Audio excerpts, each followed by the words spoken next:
Illawarra! Illawarra! And people don't believe in Wollongong, doubt us all year. You better start believing because we'll be back next year. Ball driving.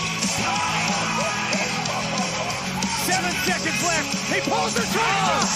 Big shot taker. Big shot maker. Tyler Harvey enormous.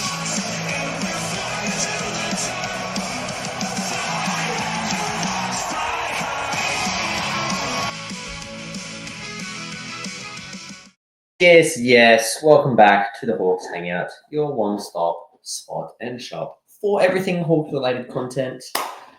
Big, massive shout-out, as always, Principal Brewing, enable you to 18th Dynasty. Corey, I can't even. It's all right. What have we got in store for this episode, mate? It's going to be a very up and down episode, I think, today. We're going to review the great game against Southeast Melbourne. We're going to review that shocker last night against Cairns. We're going to preview the upcoming game on Thursday against the Brisbane Bullets. We're going to do our regular segments. Are you serious? Yeah, nah, and hashtag all the rest of it. We're ready to rock and roll. But first, let's start with that barn burner against Southeast Melbourne, Phoenix, at the Wynn Entertainment Centre on Thursday. We had the big march down to the game. Probably wasn't the numbers that we were hoping for to get there. So hopefully next Thursday we can see a bit more. But there was a good atmosphere there. They had some kids there, some under 12 Illawarra Hawk representatives, and they were very loud and proud doing the Hawks chants all the way down. And it made a lot of people look. It was good, but I think it would have been nice if there was a few more people. So hopefully a few more people can get on board next Thursday. But that game, we started absolutely on fire, like up 31-13 at quarter time, just looking like we were switched on, ready to go against a good Southeast Melbourne team who were down a couple of troops in Foxwell and the next Lewis, who is a very good player, and so was Foxwell. So they were down a couple of troops, but we took advantage and were great early on. It looked like it was going to be a pretty cruisy win, but then up 13 going into the last quarter, Hawks do what the Hawks do, and they let them come all the way back, and it looked like we were going to lose, mate. So let's have a chat about. We know what we want to talk about. There was one incredible performance, and I want to give you the floor to talk about your man, our man, Pulp. Non-fiction, because he's the real deal. QJ, some people say it's not QJ. The girls think he's QT because he's a cutie, the tootie. But I don't know. Man, that was a really incredible performance. Talk us through it, mate. 42 points, Corey. It is the most points from a Hawk in franchise history at home since the CJ Bruton. Great CJ Bruton. In 99 when the WEC first opened. So yeah, pretty dang impressive for an import. It was pretty impressive. So along with his 42 points, he had 5 rebounds, 4 assists. He had a block and a steal to go with that as well. And he shot, I think, 6. He shot 6 threes, but 6 from 12. But can I tell you something about that? Yeah. He was the only Hawk to hit a 3. Yeah, 6 from 18 threes from the entire game. And he hit all 6. So that was worrying. So I think it's got to be one of the – I don't think there's been many games where Tyler Harvey has not hit a 3 for the Hawks in a game. I'd have to check that out. It's got to be – and he didn't hit one. So not only that, but our man, the golden boy, Todd Blanchfield, did not end up playing this game. Yeah. And obviously he had some family emergency come up, which like full respect to him for having to go and deal with that. And we hope everything's okay. But even in the game that was last night, which was the Cairns game, I haven't seen Todd Blanchfield hit a 3 in quite some time. It's starting to become a really worrying stat for the Hawks. And we'll go a little bit more because that's going to come up in one of our segments, I think. So we'll leave that a little bit now. But this game was a cracker. Went to overtime, and like obviously QJ hitting that incredible 3. It's a great shot of him. I like his little like celebration that he does when he hits a 3, and you can see the fans in the background. My son actually, shout out to Beck and Dan for bringing my son down courtside. He's been a dream of his. He Beck came up and got him out of the crowd and said, "You're coming down." He got all teary and so emotional because he's always wanted to do it. And he got a great game. Sometimes you can be let down and it can be, let's put it this way, I'm glad it wasn't the Cairns game that he's in courtside. And he's in the background, like pointing down line. It's just a great pick. And he just had the best time. So thank you so much, Dan and Beck. But that shot was an incredible shot. But before that, he had a shocking turnover where he just launched the ball at the court where all he needed to do was just hold it and take time off the clock. Yeah. Intercept, Essie, go down and hit a three. But you're going to talk about some more individual stats, but I'm going to go into a little bit of the team stats because I like to look in that. And because basketball is a high stats-based game, coaches look at percentages and that's how they decide how they want to play. And if you look at the stats, the Hawks actually probably shouldn't have won this game. Nope. Everything you say about losing games of basketball, the Hawks did and still have found a way to win. And it's all on the back of the 42 points from QJ. It was an incredible performance at super efficient rate, and it was just one of those all-time greats. We had 24 turnovers. You don't usually win basketball games when you have that many turnovers. We had only 10 offensive rebounds to 27 offensive rebounds to Southeast Melbourne. We had 77 shots in the game. Southeast Melbourne had 104. 27 more shots at the basket. You don't usually win games when there's that big of a difference. The thing that kept us in it, we shot 71% from two. That's a huge percentage compared to their 45. That's probably what. But they hit 16 threes. Now, that's twice this year we've beat teams who've hit 16 threes. That's very rare as well. But they shot 58 three-pointers. That's got to be an NBL record. We shot 18. They shot 40 more threes than we did. Like, unbelievable. I just actually can't get over these stats when I'm looking at them. Like, we had 41 deep. We actually won the rebound count, which is crazy. We had 41 defensive rebounds. They only had 19.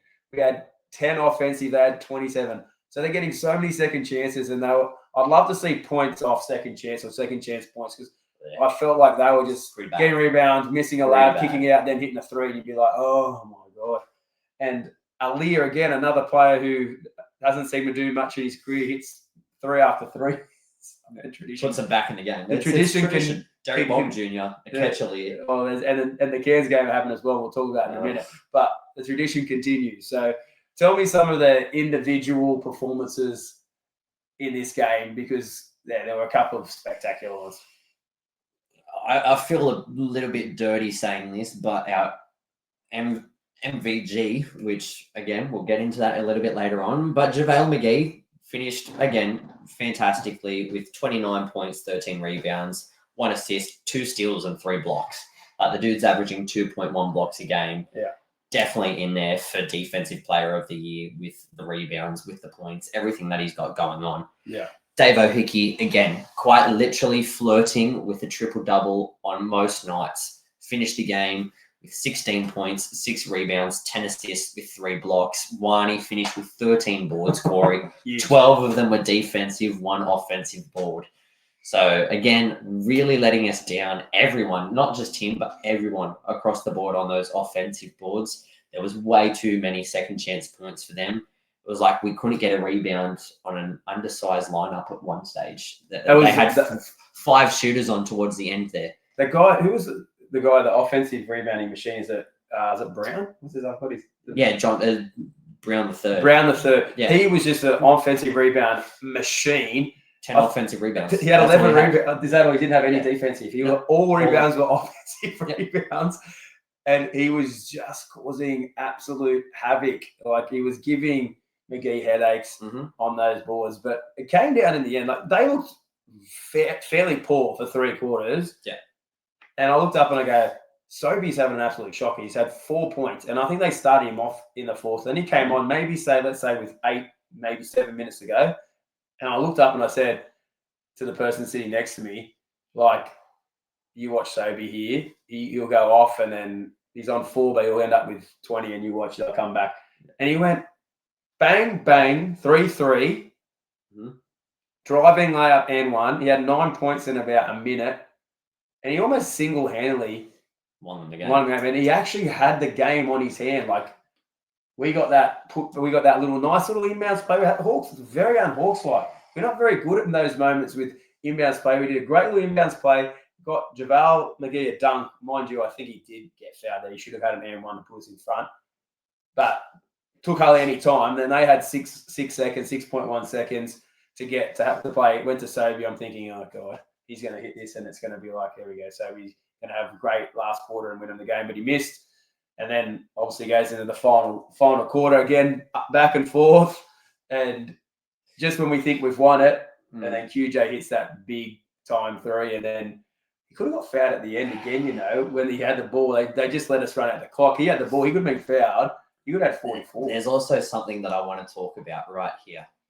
At the end of the game, JaVale McGee comes up with a massive defensive rebound, but then does the almighty stupidest thing in the world and tries to log it down the other end of the court. Now that was QJ who threw the pass. QJ was trying to throw it to JaVale. No, like right at the end of regulation, he's tried to hit a three. He was 0 from 1 from 3 because he's tried to hit the three right at the end. He threw the ball. Right at the end of the game, he threw the ball after getting that to take it into overtime. Now, if that goes out, there was still time on the clock and they still had a timeout, Southeast Melbourne. There was still time on the clock. And I've seen it happen before because that's how I've lost a championship game myself. So we've thrown an inbound pass. So when Sobey missed and he got the rebound. Yeah, and he's thrown it down the other end. I've lost a championship game like that because we've then but fouled on a 3-point. So, but there wouldn't have been enough time. They had the ball, he shot it, and then he just chucked it. It's not going to get. We had 0.5 seconds. They had 0.2 seconds. All I'm going to say is I've seen it happen before, and it gives me absolute nightmares when people decide to do that because it's a lapse of judgment, and it still gives me nightmares. But speaking of nightmares, Corey, that was a fantastic game. We were all pumped, all excited, heading into Saturday's game against Cairns. An undermanned Cairns. No McVeigh, no Wardenberg, no Rain Smith. I would arguably say they're three best players. Yeah. I know they've got a couple of like decent imports, but I would say that they're their three best players. And I'm not going to lie. I looked at it and I'm like, when I heard McVeigh's out, I checked the odds and I'm like, Cairns are $5, and I thought they probably should be more than that. Like the Hawks should be winning this, and I very rarely do I ever think, I go in the same game, the Hawks. So gonna win this game. Surely we win this game. Surely. And you know what? I hate feeling it because it was almost like the Hawks were like that. Yeah. And they've come in and you could sense it within the first 5 minutes. Mm-hmm. They thought this was just going to be an easy turn up. Like we'll win this easy. It was like really low scoring early. Cairns weren't necessarily playing great, but they were just sort of making, and we weren't playing great, and it was just like a messy sort of first quarter. 2020 at the end of the quarter, I'm thinking, if Cairns get a little 10-point lead here, we're in big trouble. And all of a sudden it was 34-24, and I was like, just because I spoke last year in the podcast so much about the psychology of sport and mindset. And I'm telling you, this is a perfect example. The Hawks turned up in this game thinking this is going to be easy. They started playing like it was going to be easy. Cairns started playing a bit free and came with energy. The Hawks thought they were just going to come up and go like, here, Hawks have a win. Cairns have got nothing to lose at this point. Yeah, and they turned up and they had not many troops. So players some of the players like Andrew Andrews and Admiral Schofield are thinking, beautiful. I don't even have to second guess myself. I don't have to worry about sharing it around. Let's just play. If I think the shot's there, no one's going to have a go at me. I don't have to even second guess myself. But the Hawks have turned up going, this is going to be easy. And I can tell you, it's very, very hard to change your mindset from being, this is going to be easy, we're going to win this, to then going, oh, geez, wait a second. How the fuck do we win this? This is going to be really hard. And that, rather than being able to switch it and go, okay, let's turn on now and get into the dogfight, it turns into frustration. And you could see the frustration was there all night because they had it in their head, this is going to be easy. When it wasn't, they became frustrated and they could not turn it around. They couldn't snap out of it. No. And it happens all the time. So the lesson you need to learn is you can't just turn up thinking it's going to be easy. I know as a fan, I did, and it worried me. But as players, you can't. you can't turn up thinking it's going to be easy because you're going to get your pants pulled down. And if you get down in a game like we did, it's very hard to get it back because then you got to go, now we have to work hard. What? I don't want to do that. And speaking of working hard, Corey, we'll break this down even further. It was tied 20-20 at the end of the first quarter. Third quarter, which is usually the Hawks' Achilles heel, we were fine. We were balanced out. It was 24-24 for both teams. Quarter 4, they won 20-18. Still close. Second quarter. Shocking. 29-14. The Hawks quite literally turned off. But what was absolutely worse was getting it to a 6-point margin. 72-78. 6 points left in the game. My man, Dan, the flying mullet man greeter, career high night, got 18 points. He's absolutely killing it. He's 6 of 7, 6-7 from field goal. One miss. He hit 2 threes as well, and that's not really his game. It's not his game, but he hit 2 threes. 2 threes. He was absolutely killing it on both ends of the floor. Yeah. Doesn't start him in the fourth quarter. Puts him on, gets it back to a 6-point lead or to a 6-point game, takes him off. We go from there. We only score 4 more points.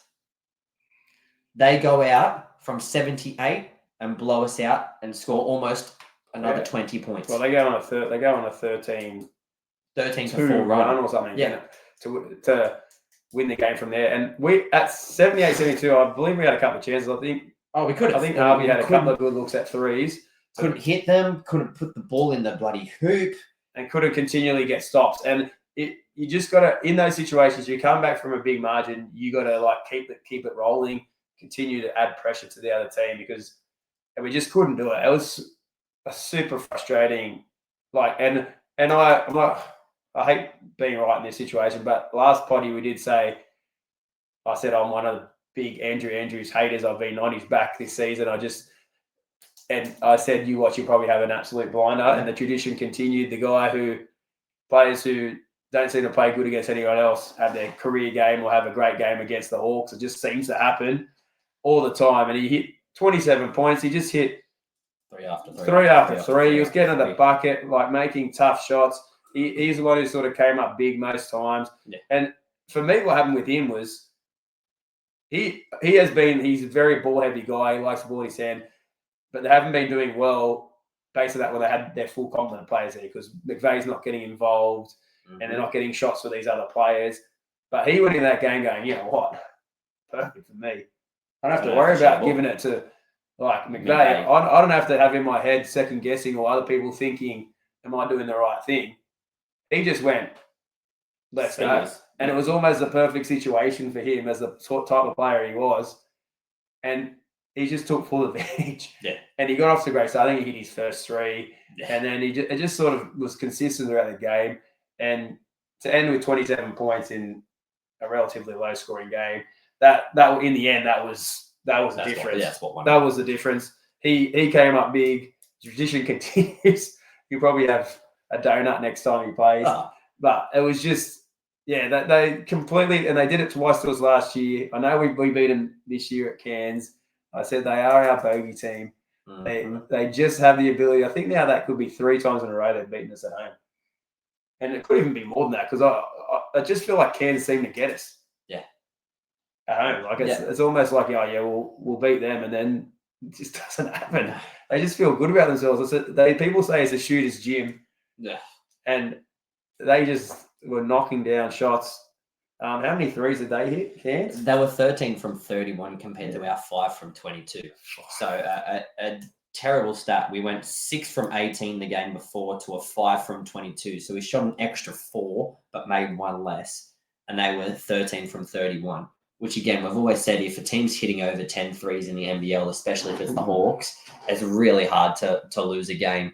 But what the most frustrating stat about this though, Corey, is when you look at it, both teams played like absolute dog shit.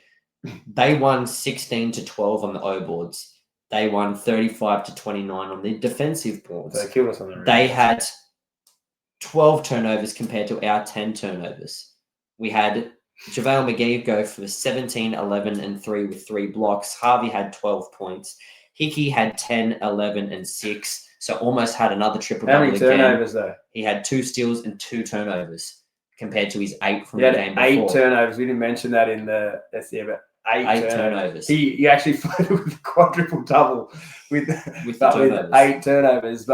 And they were like, turnovers was crazy. Our turnovers were a lot less, but we just can't seem to get it right. It's frustrating. Frustrating, and especially when, and I'm sorry to mention it because I know I don't have a right to because I'm a spectator and I'm a media person, but as a coach and as a player, and this is just from my own personal experience, QJ went for 42 in the Southeast Melbourne game. I didn't see him come off. I didn't see anyone sub him out. It was no, give QJ the ball. He's just going to do what QJ does. And we won the game. And Greta. Why is Greta coming off for? What's the issue with Greta? He was the only goddamn person that was doing anything out there. I'm screaming out, put him back on. My dad's screaming out, put him back on. You're screaming out, put him back on. Half the stadium's screaming out, put him back on. And what do? We put on people that... it seemed like it was a no-brainer. If a guy's top scorer and doing well, unless he's ridiculously tired, I don't get. He looks like he's a fit sort of guy. I'm sure he's up to it. I just didn't make any sense to me. And QJ going from 42 points to 7, but it wasn't just that. It looked like at times he didn't really want to shoot, and he was forcing passes to guys who are in tougher positions than him. Sometimes I'd rather a missed shot than a poor pass that leads to a turnover. Yeah. You know what I mean? Like, you're better off taking the shot than forcing a tough pass to someone who is struggling to pick the ball up at their feet and may not even make the finish the basket under heavy pressure. We'd rather you take that mid-range jump shot or whatever. But look, I didn't end up going to the media conference because I was like, I'm done. I need to go home. It's too hot and I'm sweating because I've been screaming and jumping and carrying on like an absolute banshee because it was just frustrating to watch. And I just couldn't sit there because no matter what happened, it was just frustrating. And I'm sure coach feels it as well. I'm sure the players do. JaVale McGee didn't even do the walk around at the end of the game. He's gone straight back to the locker. And I know he'd be filthy with himself. He knows he's better than that. That was probably his second worst game in Hawks, in his Hawks jerseys. He goes from 29 down to 17 and 11. I think a big thing with McGee is that game is getting way too many catches at the 3-point line. I know he's capable of handling the ball, but he's getting absolutely like. But we played a team who really shouldn't have had many answers. Like, I know that Marcus Lee, but we could have put pressure on him to put him in foul trouble. But when he's getting catches on the 3-point line and has to do too much work, you could fumble it, and then the refs are going to be like, nah, if you fumble it, unlucky, you're not going to call back. When he's getting the ball, catching it near the basket, and he only has to take one dribble and turn and go, he looks so much more effective. And having way too much in that game, he was getting way too many catches, like out on that perimeter, and we don't really need that from JaVale. Like, mix it up with it occasionally, but not as the focal point. And it was, again, every game this year we've been frustrated and had this, like that game against New Zealand where we only had 60 points and lost by 40. We looked slow and unsure of ourselves in offense and too much dribbling. Like, we brought Jackson Ball on and put him at point guard. I'm not even sure if the kid why that happens. Plays point guard at the junior level even, but like, it just put a lot of pressure on. They pressured him up the court. He over dribbled.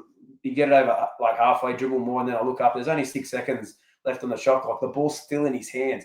Yeah. So then it's very hard to like create. I don't want to like bag the kid. He's 17 years old. He's got a big future, and he's going to be an awesome player. But I just don't know if he's a point guard. No. Like, his strength now would be like, he's a big body. He's athletic. He's strong. He's fit.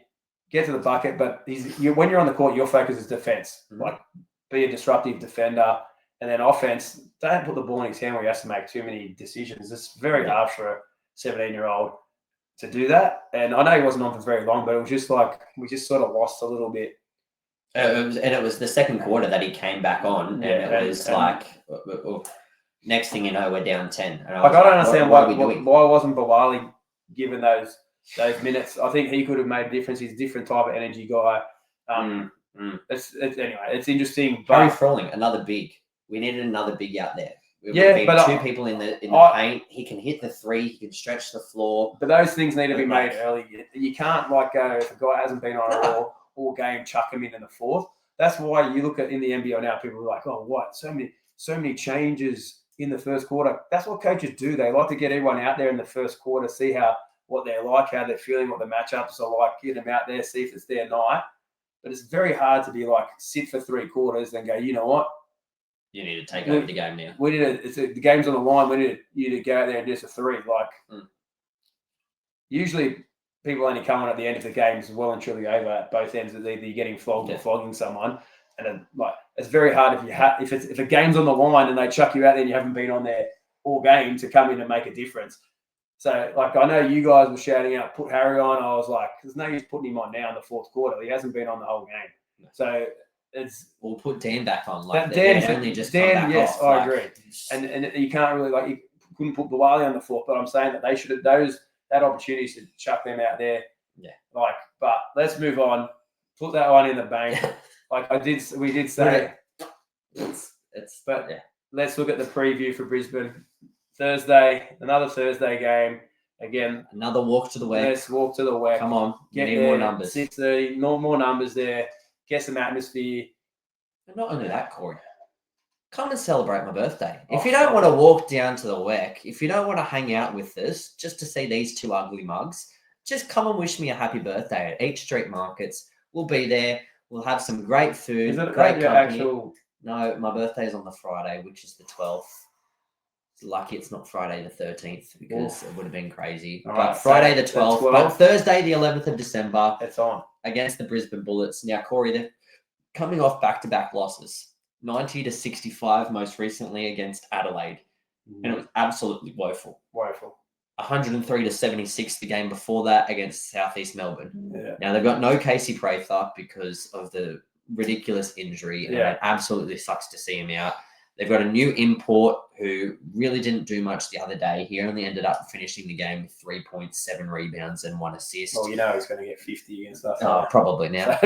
The tradition will continue. What's his name? Tristan Taylor or Taylor Tristan or whatever it was, or Taylor. Andrews Taylor. So good they're naming them all twice. No Jalen Adams as well, which is a big one. Yeah. And I've seen Brisbane play and a few times, and they are struggling at the moment, but at times they're in games. In that Adelaide game, it was close for a long period of time. In the Melbourne game, they were in it. Yeah, and they have that ability, and my fear is if they do that again, they got a couple of decent shooters, some young guys who can catch fire, and we've been struggling. So, again, what I'm going to say about this game is the Hawks have to learn their lesson.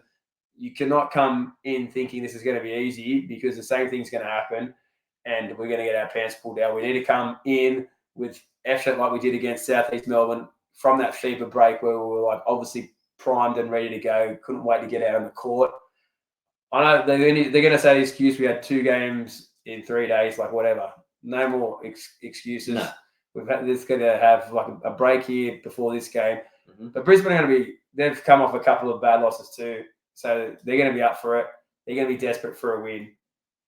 Mm-hmm. They're going to see the Hawks struggling as well, thinking, we can get this if we turn up with the right attitude and play hard. Because it's been shown, if you come out and play hard against the Hawks, they don't like it. No. And teams have been bullying us and getting away with wins. And that's the blueprint to beat the Hawks, it seems like. You come out and play with some energy and play with some toughness and be prepared to get a little bit dirty and scrappy, you're going to beat us. Because the Hawks, I feel this year, they want it to be easy. And it's not a great attitude to have.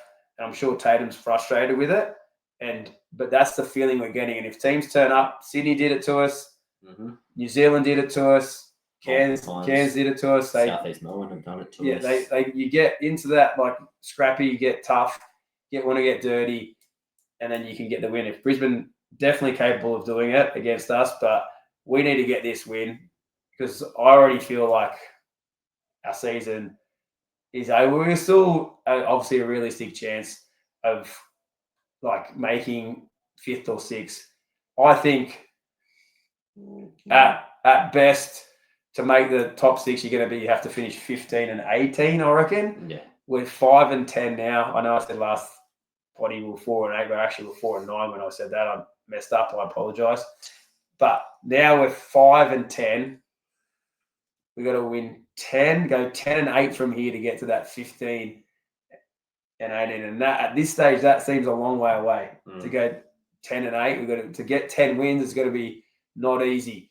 And I'm not even sure if that's going to guarantee us, but I just think it'll be in the mix. 15 and 18 will be in the mix for that 6th place.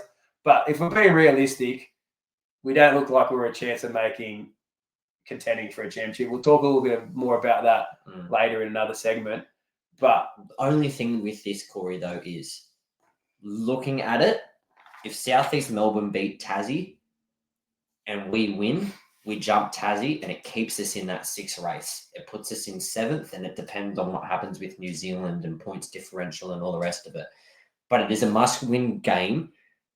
But New Zealand look the team now, because Tassie is in free fall, a bit like us. Brisbane looks a little bit like they're struggling too. Cairns look like, okay, they got that win there, but are they going to be able to be consistent enough to win a bunch of games in a row to get them back? Yeah. It's New Zealand seems the one who, if they get on a little run here and start getting a burst, that could be too far away from us. Yeah. So what's the ladder at the moment? Adelaide's top after Southeast Melbourne absolutely pumped Melbourne this afternoon. So Melbourne 2nd. Adelaide, Melbourne. Southeast Melbourne. I Perth. think Perth have jumped them. It depends on what's 10 and going on 5. at the They moment. go to 10 and 5 because Southeast Melbourne won. Then I think it's Perth. Yeah, so Southeast Melbourne is 10 and 5. Perth Kings. is 10 and 6. Kings are 7 and 7. Yeah. New Zealand are 7 and 10. Yeah. Tassie are 6 and 10. We are 5 and 10. Brisbane are 5 and 11. Cairns are 4 and 12. Yeah. So we're already 2 wins behind New Zealand, and at the moment, 2 wins seem a long way away from us at this stage. It does. I know it sounds crazy, but it does. So if New Zealand start winning a couple more, we could be well and truly out. The top 6 could be like almost done and dusted halfway through the season. Yeah, really. Yeah. If New Zealand, I don't know who New Zealand's got coming up, but like what I don't know, like New Zealand have got. They have got. Let's see. They beat Tassie last night. They have got Southeast Melbourne at. Then they got Cairns. Then they've got Cairns away, Brisbane away, Tassie away again. Okay, so there's 3. Then they play again at home. There are 3 away, but there's 3 winnable away games against teams below them in Tassie, Cairns, and Brisbane. So if they win those, they could be well away from us. So we need New Zealand to. They could be 10. We need New Zealand to chill a little bit. But my point is, like, and we'll talk about this a little bit later in another segment. But like, what are we actually really playing for at the moment? But let's move on. So we're going to do our segment. Are you serious? I'm going to list a bunch of contenders. You are going to tell me, Sammy boy, what is the Are You Serious moment of the week, of the episode. First one, our boy, bit of positivity, Lockie Aldrich. He got his first genuine NBA points. He got the call up to play for the mighty Chicago Bulls. All right, Michael Jordan won 6 championships with them. At the moment, an Aussie guy, Josh Giddey, is actually tearing it up in the NBA for the Bulls. They're loving him over there. And it was so cool. It was an absolute Are You Serious moment. Lockie gets his first points. Who dishes him the assist? Josh Giddey dishes it to him on a platter. Lockie gets his first NBA points. The rise of that guy has been great. We saw him play for his college in a preseason game. Yep. He absolutely killed it. Gave the Hawks so much trouble. Ends up playing for the Hawks. Has a great first season. Comes back, win a championship for the Hawks. Gets drafted in the NBA for the Bulls. Goes and kills it. Gets triple doubles in the G League, and then comes and gets his first NBA points. What an Are You Absolutely Serious moment. Well done, Lockie. We're super proud of you. We are definitely missing you this season, because I really thought if you stayed, like, we actually were hoping, not for being selfish, not, mate, we're happy for you because this is great. But if he stayed with the Hawks, he was going to be like a dominant big this year. I really believe he was going to be a dominant force in the NBL. He would have caused havoc in this league. And it would have just been, but it's great to see him doing very well. Next contender, Toddy, we love you, but are you serious? Been absolutely non-existent. I'm not going to say the whole season, but I did like the last 6 or 7 games. It's been drastic. Mm-hmm. The output that's coming, he's still getting minutes, but I checked 3-point percentage for the season is 12 of 49 from threes. That is definitely not Just under 25%. Todd Blanchfield like at all. Also, early in the season, you have a couple of like nice games. You had like a 13-point and a 12-point game. I looked at his average for this season. It's just around about the 4 points. So probably total, he's played 14 games. He'd have around 56 points or something for the season. 25 of those 56 came in 2 games. So the other 12, he's only got like around 30. So that's only like 2.5 maybe points a game. Toddy, only that's just it's crazy. And I honestly cannot remember the last time Toddy hit a 3. Nope. And it's we just need Toddy. And we keep saying it episode after episode. And it's just we need that burst of offense. And it's just not coming from Toddy at the moment. And it is a real are you serious sort of thing because we didn't expect this.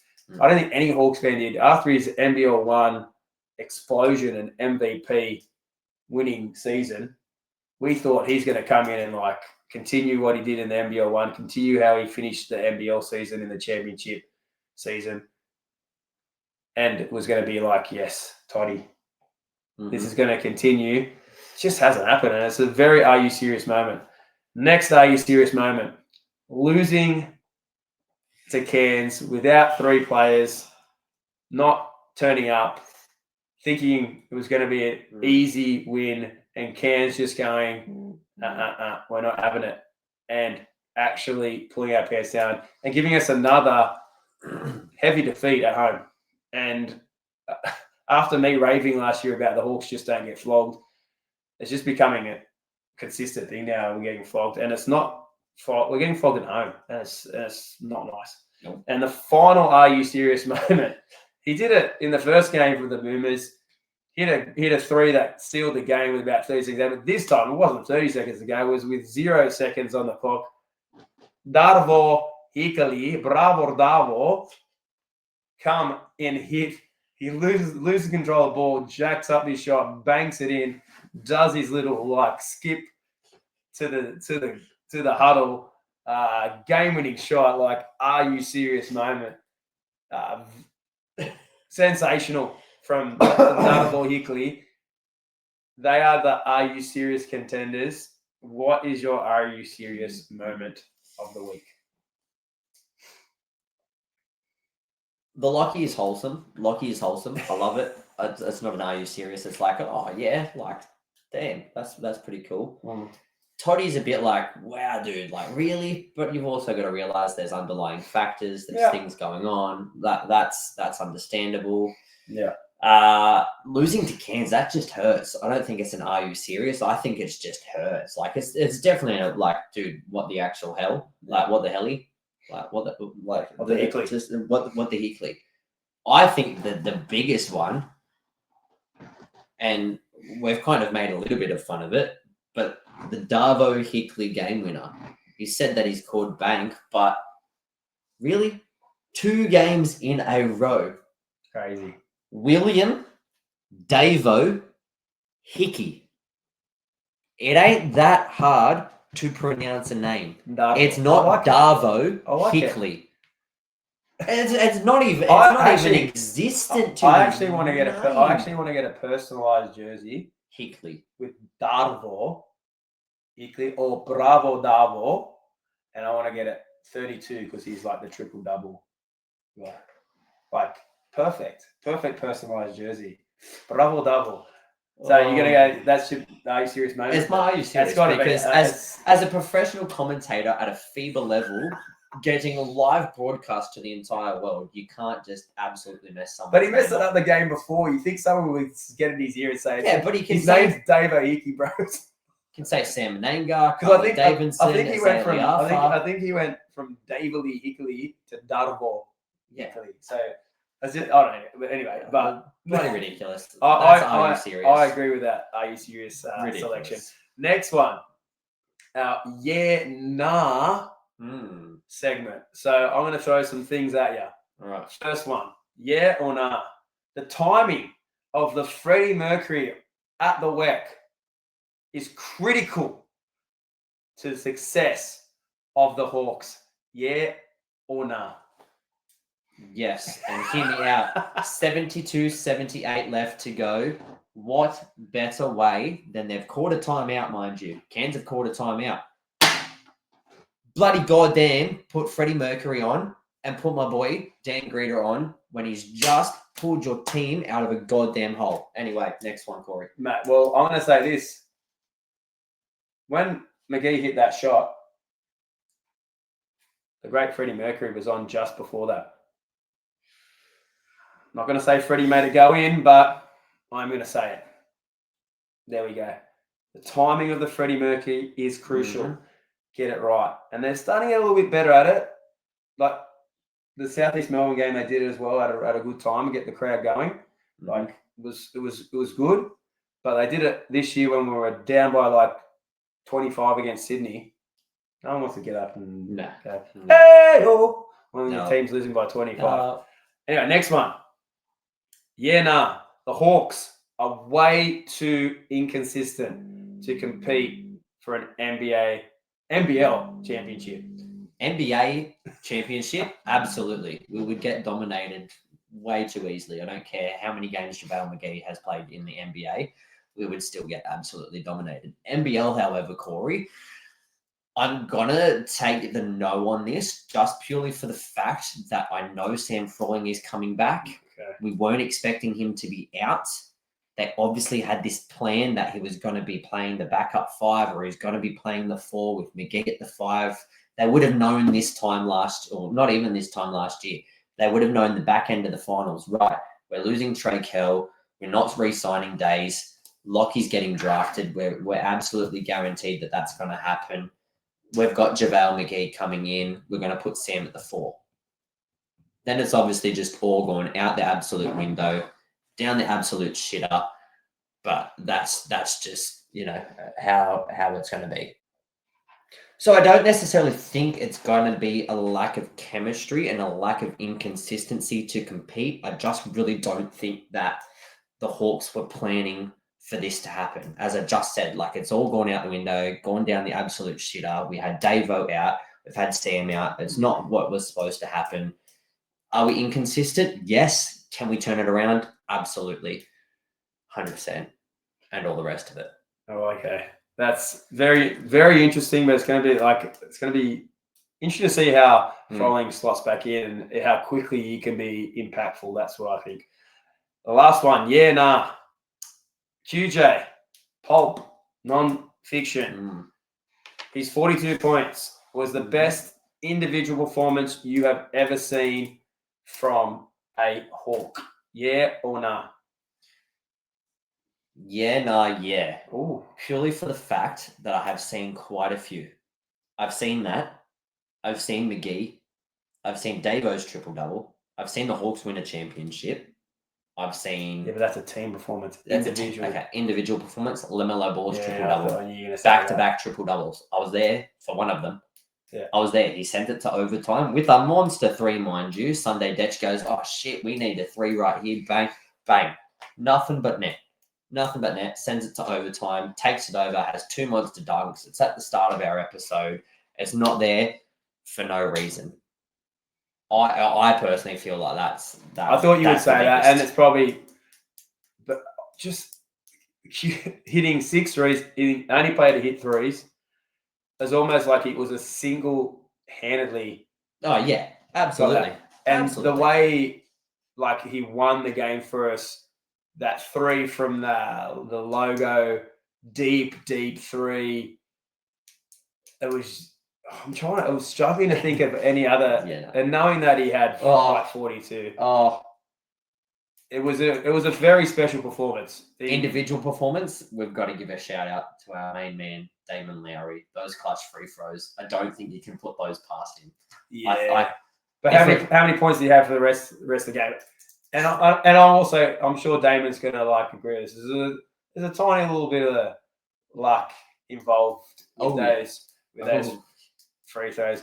QJ was splashing those shots, and nothing was stopping him. It was just cool to watch. It felt like that was the sort of performance that players do against the Hawks, and we've seen plenty of those. Oh yeah, it was actually nice to see one of our own put on at home, an absolute individual display of pure basketball excellence. All right, we're going to move on to our new segment, hashtag and all the rest of it. First one, mate. I mentioned it before, but what are the Hawks actually playing for now? They're 5-10. I haven't even looked at the Ignite Cup. Are we in the mix anywhere there? Fourth? How far are we away from potentially being in the top two? Fourth? Do we have any more games of that? Do we have left? Only one. I think it might be our New Year's Eve game. I don't know what it is, but what are we actually playing for? You tell me what you think we're playing for, buddy, because what's all the rest of it for us? There you go. We're fourth. How many so we've points? played 3. We've won 1. We've lost 2. We've won 5 quarters, and it's sitting us at 8 points. And what's the top 2 teams? Brisbane are at 8 points. Perth are at 13 points.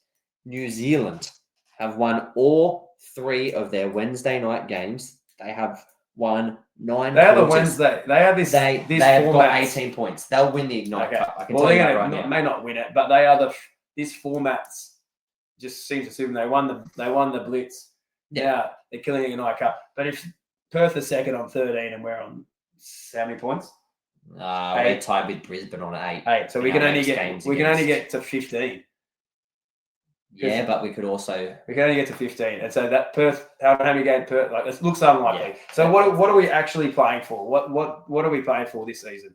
Our ego, our pride, and the goddamn Illawarra name on the front and back of every single player, day in and day out. That's what you're playing for. I don't give a shit if we win another championship. I've just watched us win one. Yeah, okay, it would be nice to go back to back. Is it probably going to happen? Probably not this season. Are we still going to be competitive? Absolutely. When you've still got Justin Tatum as your coach, when you've still got JaVale McGee, a 3-time NBA champion, another championship in Puerto Rico, and hopefully he stays around for a championship here, and hopefully we can get there. We've got a championship mentality in this squad. I really just feel like the Hawks need to just get it together. But they're playing for each other, and they need to play for You've seen it in other sports, like Brisbane in the rugby league were disgraceful at the start of the season. Everyone was like, oh, the chemistry is terrible. They all hate each other. Bulldogs were absolutely fantastic. And all the rest of it. Yeah. And then they turn around and end up winning the comp. Just on the fact that they got on a little bit of a winning streak. They started feeling good about themselves, and then they all love each other because they're winning. I'm hoping a tiny bit we can get on some sort of streak, and then that brings us together, because that's all it takes sometimes. Oh, yeah. You might not be getting along with each other, but if you start winning some games, you start loving each other. It just happens in sport. So we're hoping that could be all the rest of it. That's what I'm clinging to anyway. Next one. Heard a sneaky little rumor that we are going to have a new Christmas Day jersey this season. Ooh. Tell me about all the rest of it, mate. What do you think about this? Well, they've just the sneaky little inside gossip before, when I was checking to see that Ignite Cup schedule, they've posted a thing. Christmas is coming, but what we'll be wearing. Obviously, I love my Christmas jersey that we've got.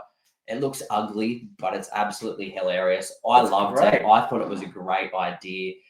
First time I've ever played on Christmas Day. We're playing again. It's against our arch rivals.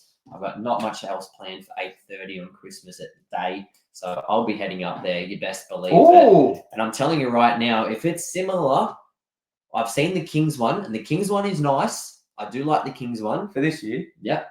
The Kings one is nice, and I'll show you after the episode. But I'm telling you right now, if ours is anything similar to theirs and looks like our Hoops Fest jersey from last year, where it's got like the red and it's the Steelers colours, or it's something like that where it's Christmassy themed and it's got red details and green, I am going to lose my marbles, because I'm telling you right now, I reckon that's what's going to turn our season around. Well, can I tell you what I'd like in a Christmas jersey? I want to go to last year where Tatum dressed up and came to the game and he's like Grinch sweater and stuff. I'd love a Grinch. I'd love the Hawks to be the Grinch of Sydney's Christmas, like they have been the last two, and like really make their Christmas finish on not such a good note and ours to be on a great note. So I'd like a little bit of red and a little bit of splash of green. Yeah. Maybe the Hawks could have a little, the Hawks writing can be in a green or something. Oh, I wouldn't mind that. I think it's away, so it'd be Illawarra. I think that could look quite cool, but we'll see. So I'm excited about that. It's giving me a little bit of excitement because I've been on a little bit of a down after last night. So, but now we're going to finish the episode on a little bit of a high. So all the rest of it, mate, the NBL 1 season, all right, we've been in some talks with Basketball Illawarra, and it's a big NBL 1 season coming up, mate. I want you to tell me all the rest of it. So, first to start off with, yes, if you haven't seen us and you haven't seen the excitement already surrounding the Snake Pit and our involvement with the Snake Pit, whether it's been me coaching and playing on a Tuesday night or a Thursday night, Corey going and watching Carter play and coaching there. If you weren't seeing us being absolute lunatics during the NBL 1 East season last year, beat the East, fear the East. Mate, the East is where it's at. And I'm telling you right now, the Hawks Nest is where it's at, because your boys, the Hawks Hangouts, are officially partnered with the Illawarra Basketball Association. You've heard it here first. We'll be working a lot closer with everyone there. And a big, massive shout out to Nathan Loveday and Ben Begoli, because without you both, it would not be happening. And a massive shout out to all of the fans who have been liking, sharing the content, and all the rest of it, I may add, because it's quite literally all the rest of it that has helped us to get to this point. So it wouldn't have been done without you. But we're going to be covering everything. We'll be covering the NBL 1 men, NBL 1 women's, the Youth League women's, which their roster is absolutely stacked this year. The Youth League men's team is absolutely stacked. My boys, Massimo Hobbs, Dante Bruton, Joel Lyons, Jonah Flynn, all my boys are in there. Judah Kami, they're all in there. They're absolutely killing it. And our man, Archie Langford is in there as well. Ollie Keen's an absolute weapon as well. All these boys, like special talent. Absolutely. And the young girls as well. Like there's some girls who played in the national winning championships when they were in the under 14 levels, who are now playing youth women. So the future looks very bright in that. And we're going to be looking to push that coverage and get a little bit more of a limelight on those young athletes and get them out there to promote them a little bit more. So that's going to be our focus, and also the NBL 1 teams as well. But a couple of things that we've heard, which is very exciting. They're going to have, this season, they're going to have a members round. So they're actually going to have a members jersey, a special edition jersey. Exclusive members jersey, maybe. Members jersey. So we want to encourage all basketball fans, like, I'm sure everyone who's gone to NBL 1 games already know it's a little bit of a different vibe there. You get really close to the action. Yeah. It's a great feel. You feel like you're part of the team yourself as a fan. And I really want to encourage fans to get in early and get your season tickets, because this roster that they're building, if you don't get season tickets, you may be struggling to get in. So you may be missing out on getting to see this team that I think is going to make a run for a championship. We just missed out last year. We're improving this roster. We've already announced that Toddy's going to be back. We know Mason Peeling signing. We've been assured there's going to be another big name signing of a current Hawks player. That's very exciting. Don't know who it is, but that's the word on the street. We're very hopeful that our main man, Eminem, Matty Mims, is going to be back again. All reports are everyone has absolutely loved him, not just what he does on the court, what he does off the court with coaching kids. He's just an incredible ambassador to basketball and Basketball Illawarra. They're loving his work. We're hopeful they're going to get that done. And this team is primed. I know our man SJ, I love the game, is talking up a lot of other rosters and other players. But if they get together this roster that they're talking about, I can't see anyone in the East coming anywhere near us. So get on board. Get into snakepit.com.au. Season tickets, great value as well. Like $90 for an adult. That's 10 home games. It's $9 a game. $9 a game. For kids, $50, $5 a game. Family, you can get for $250. That's four of those tickets. That's incredible savings. Yeah. Even if you want to splash out a little bit, you can get Hollywood seats behind the basket. You get a couple of drink vouchers. You get special merch, like $250. Like quality to sit courtside. Great feel. Like I can't press it or encourage it. We did it last season and we absolutely loved it. Absolutely loved it. Absolutely loved it. I'm serious when I say this. If people don't look to get these memberships, and there's also there's a little sneaky little thing. If you get in early and get your season tickets, there's a chance you're going to prize to win what, bud? So if you join now, you will be in the running for the chance to win 4 premium tickets to the Hawks versus Adelaide on the 5th of February. Now, the cutoff for that is the 25th of January. Yeah. So, again, get in and get them now. Yeah. www.snakepit.com.au. You don't want to be missing this season. Oh, honestly, it's going to be Mason, Todd, let's be real. We're all but hopeful and all but assured Matty Mims will be back. This other huge signing, I'm telling you right now, this person is primed for NBL 1. He is primed for NBL 1. He will dominate with those 3 other players, plus everyone else that is coming back. This roster is absolutely huge. You know what else is huge, Corey? My love for my Hawks. That's it, mate. My love for my Hawks. Stay in there, Hawks fans. Hawks heads. We know you're out there. Right. Brisbane. Thursday, 11th of December. Come and find us at Crown Street Mall. We'll be there.